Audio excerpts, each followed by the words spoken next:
Let us do an activity to understand the blue color of the sky and the reddish appearance of the sun at the sunrise or sunset.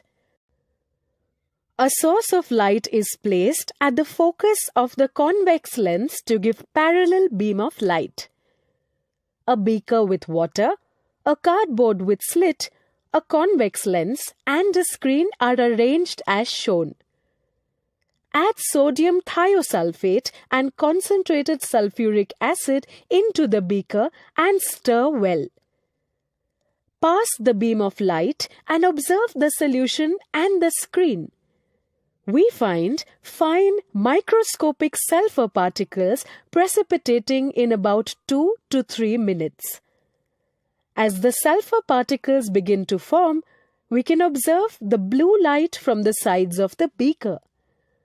This is due to scattering of short wavelengths by minute colloidal sulfur particles.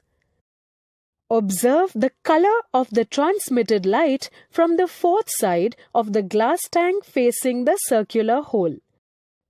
It is interesting to observe at first the orange-red color and then bright crimson-red color on the screen.